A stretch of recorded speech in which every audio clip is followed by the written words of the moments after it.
Olá, sejam todos bem-vindos. Iniciaremos hoje o terceiro dia do primeiro seminário virtual sobre perdas e luto. Vamos dar uma olhada no nosso cronograma completo de hoje?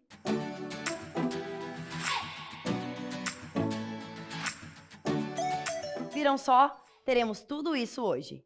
Iniciaremos com a doutora Fernanda Noronha, psicóloga, mediadora de leitura e facilitadora de escrita terapêutica e idealizadora do Café Filosófico Literário, com a palestra Biblioterapia, Função Terapêutica para o Luto. Com a palavra, professora Fernanda.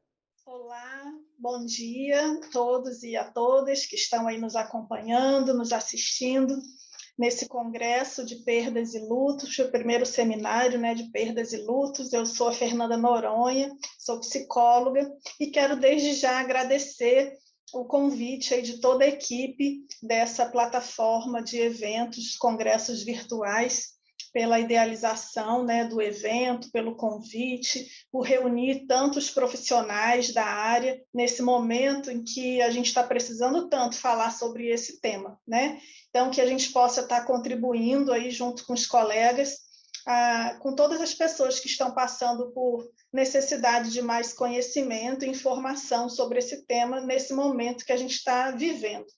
Eu vou contribuir falando sobre o meu trabalho, que além de ser um trabalho psicoterápico, é também de biblioterapeuta. Nós vamos falar sobre biblioterapia e na elaboração de luto. Então, eu vou começar a compartilhar aqui a tela com vocês para falar rapidamente sobre o que é a biblioterapia, um pouquinho sobre o luto, diferenciar o luto do luto complicado, para que, então, eu possa passar a dar algumas dicas de livros e comentar algumas obras que podem ser úteis nesse momento.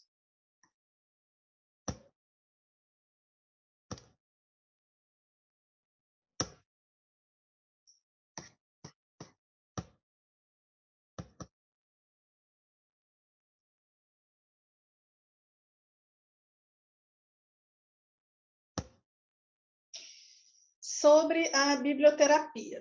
Primeiro, eu queria dizer que, antes de estudar a biblioterapia, foi a minha experiência pessoal com os livros, com a leitura de literatura, que eu encontrei muito sentido no meu autocuidado. Eu me cuido, eu cuido da minha saúde mental, lendo literatura, me faz muito bem. E, a partir daí, eu vi que era interessante organizar isso que eu apenas sentia, era bom para mim, mas eu queria organizar para entregar isso, compartilhar com pacientes e clientes também. Então, eu fui fazer um curso de biblioterapia. O que é a biblioterapia? A gente pode dizer que são histórias que acolhem, que cuidam, Pode ser terapia através de livros, tem pessoas que chamam de leitura terapêutica. Então, vamos esclarecer um pouquinho sobre esses termos, Bíblia, de biblioteca, de livros, terapia, no sentido de ser algo terapêutico. Então, assim, que leitura é essa que se diferencia das outras leituras? Não é uma leitura apenas cultural para você, Tem gente que gosta de ler um livro por mês, entra em clube de leitura, no final do ano leu 12 livros. Não é apenas esse tipo de leitura para adquirir conhecimento. Nós, da área psi, também lemos muitos livros técnicos, para ajudar aí na nossa formação, nos nossos atendimentos. Esses livros técnicos, nós lemos aqui com o nosso racional, muita informação.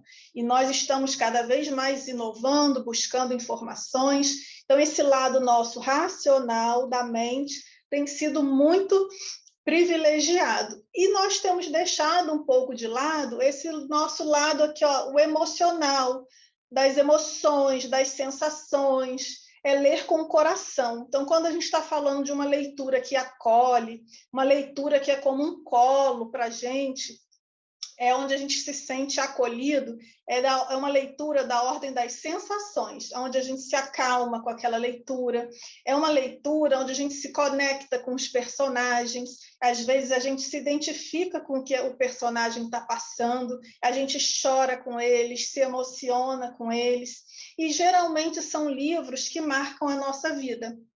É uma leitura, então, mais intensa. O filósofo Nietzsche vai dizer que é uma leitura que a gente faz ruminando, ruminativa, que é aquela digestão mais lenta, mais demorada. Às vezes a gente termina de ler aquele livro e ainda fica dias pensando naquilo, aquilo me tocou de alguma maneira, aquilo me afetou, aquilo não foi só mais uma leitura, algo ali mexeu comigo, me fez lembrar de algumas situações, abriu gavetas lá dentro do meu mundo interior que eu não visitava há muito tempo. Então, é por isso que os livros eles podem ajudar, sim, no momento tanto da psicoterapia ou quando não está sendo utilizado dentro de uma psicoterapia, a gente diz que ele é uma experiência terapêutica. E pode ser, como eu disse no meu caso, até de autocuidado, né? A gente pode indicar livros para pessoas que queiram ler em casa, sozinhas, né? E eu sou apoiadora e fomento esse tipo de prática, que é da pessoa se fortalecer, aprendendo a cuidar dela mesma, nutrindo suas emoções através de leitura, da literatura, e também aquelas pessoas que procuram uma psicoterapia. Quando eu estou atendendo, eu faço, às vezes, um projeto personalizado de leitura para aquele meu cliente, para que ele possa trabalhar, às vezes, conseguir dizer algo que ele não está conseguindo dizer, nomear algumas emoções que ele não está conseguindo nomear, através de histórias. Então, eu uso histórias também nos meus atendimentos. Então, isso é a biblioterapia.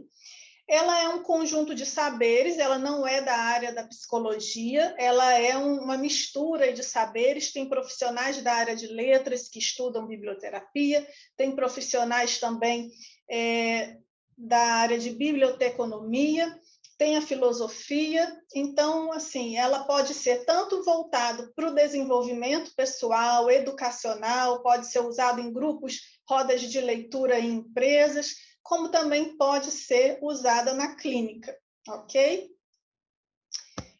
E falando um pouquinho sobre o poder da leitura em tempos difíceis. Tem uma antropóloga que fez um estudo, ela se chama Michelle Petit. A Michelle Petit fez um estudo em várias bibliotecas, em várias partes do mundo, ouvindo esses bibliotecários e professores também de literatura sobre o que elas percebiam nos alunos, nos jovens, dessas áreas de risco onde eles moravam. Ela pesquisou também bibliotecas comunitárias em países onde tem guerras, e aí para ver justamente o poder que a leitura tem nessa reconstrução de si em lugares de muitas perdas, de muita violência. Ela estudou isso em várias partes do mundo, e aí ela chegou à conclusão que a leitura ela contribui para essa reorganização do sujeito, tanto quando o nosso mundo interno ele se desmorona, ele se desconfigura, ou então quando o nosso mundo externo, é a situação à nossa volta que se desconfigura, tem um mal-estar, tem algo acontecendo do lado externo que também desmorona, vira o caos, e aí a leitura nesses momentos, tanto de desconfiguração externa quanto de desconfiguração interna, ela vai ter um papel aí de calma, de acalmar, de fazer refletir e de se reconstruir enquanto pessoa. E aí tem uma frase de um professor de filosofia que eu gosto muito: poesia é fazer outro mundo dentro de nós. Através da leitura, como se a gente abrisse um portal e a gente viaja e constrói outro mundo dentro da gente. Sobre luto e luto complicado, eu gostaria de fazer aqui um pouquinho nessa diferenciação, porque o luto, né, fala de um processo de elaboração, de reconfiguração, de dor que você vai ter após uma mudança na sua vida que gerou dor, né? Por trás do luto tem sempre um processo de mudança, algo que você tinha antes e que você perdeu. Então, isso pode ser um emprego, pode ser um ente querido, um familiar que morre, mas de qualquer maneira, era uma vida que você tinha antes, um papel que você desempenhava antes, que agora você não tem mais. Foi uma perda que houve. Quando a gente estava acostumado a ser de um jeito e de repente essa situação muda, a gente leva um tempo para se organizar de novo, para recomeçar. Então, a gente chama esse processo de elaboração de luto. E aí, algumas pessoas passam por um momento de muito choro, né, de raiva. Outras pessoas não, outras pessoas já passam isso de uma maneira mais leve. Algumas pessoas levam um ano sem passar por essa elaboração dessa dor, desse luto. Um ano depois é como se caísse a ficha e a pessoa vai chorar e vivenciar essa dor. Cada pessoa vai vivenciar esse processo de uma maneira diferente. O que eu acho importante aqui deixar claro é que em alguns momentos esse luto ele se torna complicado. Quando é que o luto ele se torna complicado? É quando ele tem outros componentes que são sofrimentos extras, que não são apenas da dor da perda. Porque quando a gente perde, né, seja alguém ou seja uma situação conhecida, um emprego, é normal que a gente sinta dor, né? Crescer, perder os benefícios da infância, tudo isso causa dor. Faz parte da vida, dos ciclos da vida, né? Perder um pai, perder uma mãe. Só que em alguns momentos, em alguns casos de perdas, existem outros sofrimentos que causam uma dor ainda maior. Por exemplo, agora a gente tem ouvido mais falar, né, e assim, sobre o afeto que as pessoas têm, às vezes, com animais de estimação. Mas, assim, até bem pouco tempo atrás, você dizer que estava chorando, que estava triste porque o seu cachorrinho morreu, a pessoa tinha até vergonha de demonstrar isso, de falar isso. Recentemente, eu mesma tive um caso assim próximo a mim, uma amiga que eu notei, eu percebi que ela não estava falando sobre a perda da cachorrinha dela no nosso grupo, com as pessoas. E eu sabia que ela morava só e que essa cachorrinha já acompanhava ela há muito tempo. E um dia, no privado, eu fui perguntar a ela, fulana, mas como é que você está agora com a morte da... Aí falei o nome lá da cachorrinha. E aí ela se abriu e pôde começar a chorar e dizer para mim que estava várias noites sem dormir, chorando, porque durante a pandemia era com quem ela conversava. Então, assim, durante muito tempo, quando ela trabalhava fora e ela chegava em casa, era com ela que ela conversava. Durante a pandemia, quem diminuiu essa solidão de morar sozinha era essa cachorrinha. Então, mas as pessoas têm essa vergonha de expressar para os outros que está triste e que chega a chorar por causa da morte de um cachorro, porque tem muita gente que não entende, acha que é bobagem. Ah, mas é um cachorro, compra outro. Então, isso causa um sofrimento a mais, que é o sofrimento de não poder compartilhar a dor, de ter vergonha de dizer o que está sentindo. Um outro exemplo também complicado, quando, por exemplo, até eu vou falar de um livro sobre isso daqui a pouco, quando a pessoa que morre é alguém que é muito importante para mim, tem um nível afetivo muito grande para mim, mas, por exemplo, é um amante, né? É casado. E aí? Então, assim, a gente precisa, enquanto psicólogos, atender a essa dor, a esse sofrimento, né? Tirando aqui qualquer tipo de julgamento. Mas a pessoa, ela não pode, às vezes, ir no enterro, vivenciar aquele ritual, né? Então, ela não se sente à vontade, ela acha que lá não é lugar para ela, e ela tem que, às vezes, esconder esse choro, essa dor, não pode revelar para ninguém que está com esta perda, com este luto, por conta da vergonha, né, de ser julgada pelas pessoas. Então, enfim, tem uma série de outras complicações aí que podem tornar esse luto complicado. E agora eu vou começar a dar algumas dicas de livros, começando pela Livraria Mágica de Paris, de Nina George. A Livraria Mágica de Paris é um livro que conta a história de um livreiro, ele é dono de uma livraria, e o livro já começa a história com ele entrando num quartinho que tem na casa dele, que está fechado há muitos anos, que ele não tem coragem de abrir, porque ali está os pertences, né, do grande amor da vida dele, que há muitos anos atrás ele perdeu, né? Ela morreu, e ela, no caso aí da história, fica claro para a gente, já desde o começo, que ela tinha um relacionamento com ele, na cidade dele, mas ela era de outra cidade. E nessa outra cidade, ela era noiva de um outro rapaz. Então, ela tinha 2 relacionamentos. E aí, ela resolve casar com o outro, e não com ele, com o livreiro. Então, aí a gente vai acompanhar a jornada desse livreiro nessa elaboração desse luto, que a gente vai ver que, no caso dele, foi um luto complicado, porque ele levou muitos anos sem conseguir tocar no assunto, sem abrir o quartinho onde tinha os pertences dela, ele se sufocou, ele se fechou para a vida, ele não elaborou esse luto. Eu tenho um vídeo no meu canal do YouTube que fala muito sobre esse livro, bem mais detalhado. Se vocês quiserem aproveitar para dar uma olhada lá, porque eu deixo várias dicas de como usar esse livro, que outras temáticas a gente pode abordar numa roda de conversa, por exemplo, sobre luto complicado, porque ele é muito rico nesse sentido. Mas é um livro maravilhoso, é indicado para qualquer pessoa ler. Então, a gente vê toda essa jornada dele na elaboração do luto e como que ele tem um final feliz, voltando a viver de novo, se abrindo para a vida, se abrindo para um novo amor, coisas que ele não conseguia fazer no início do livro.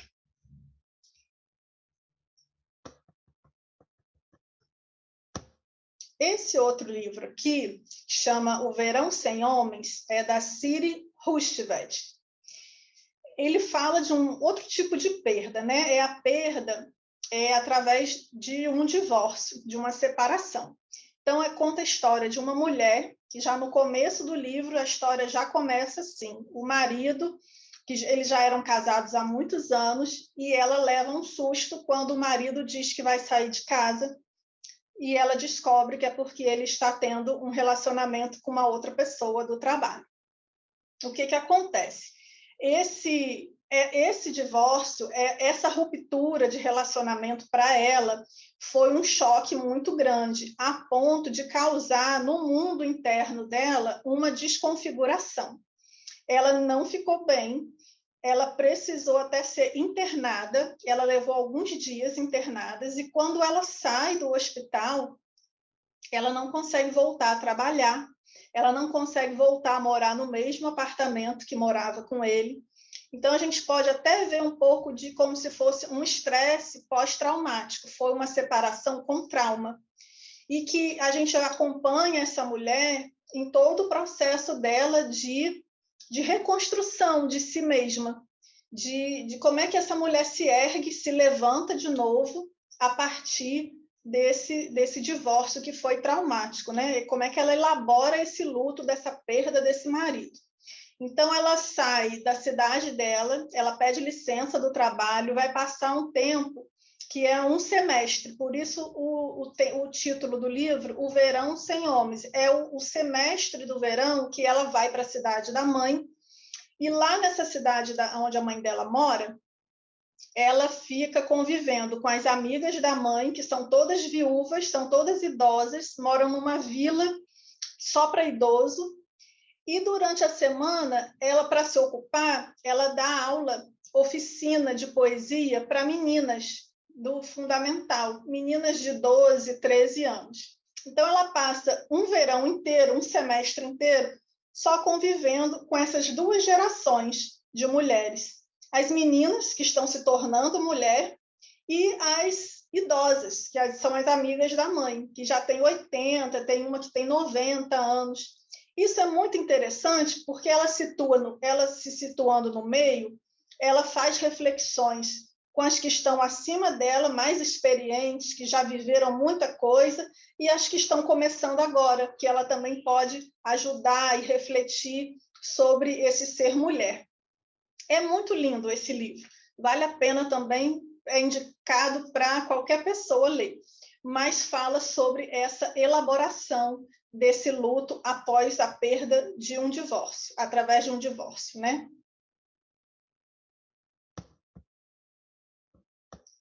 Eu também gosto de trabalhar com a prevenção. O que eu chamo de prevenção? Eu gosto de trabalhar promovendo nas pessoas o fortalecimento das emoções, a resiliência. Então, quando a gente está falando, lembra lá no início que eu disse que por trás do processo de luto tem um processo que é de gestão de mudança. E tem pessoas que têm mais facilidade em lidar com mudanças e outras pessoas que têm muita dificuldade em lidar com a mudança.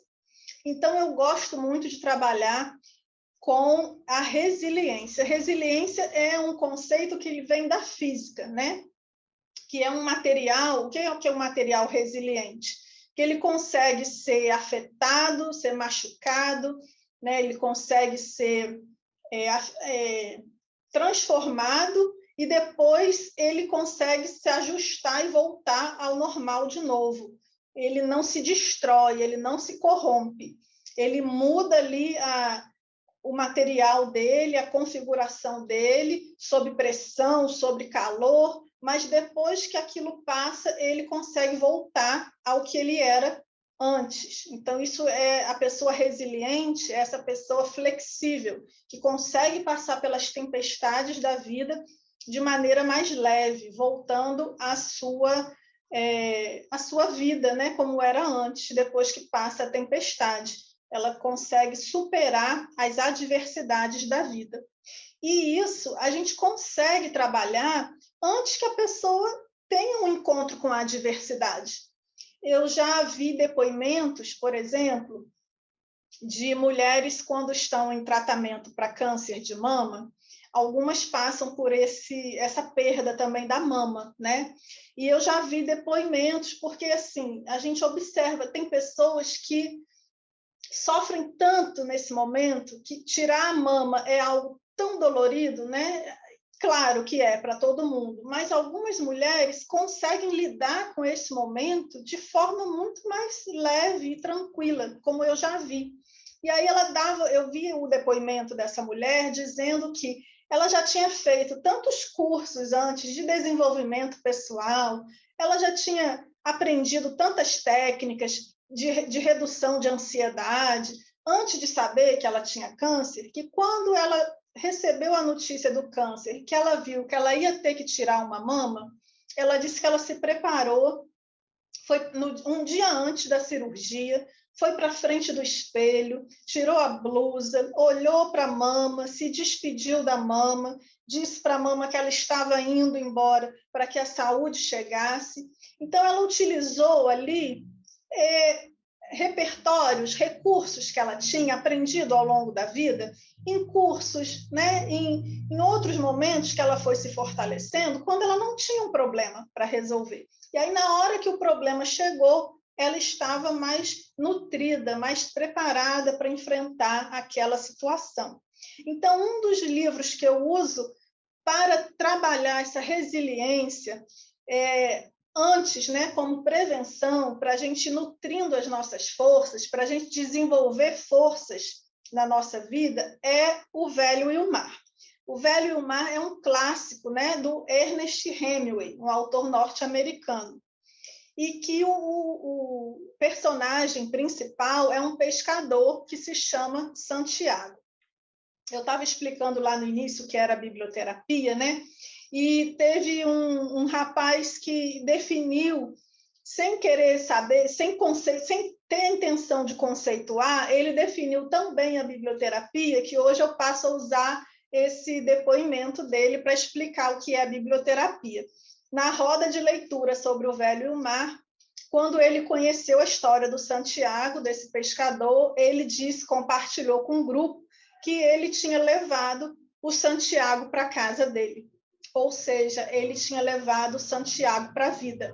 né? Então, assim, o Santiago passa agora a viver inspirando a vida dele, passa a viver dentro dele.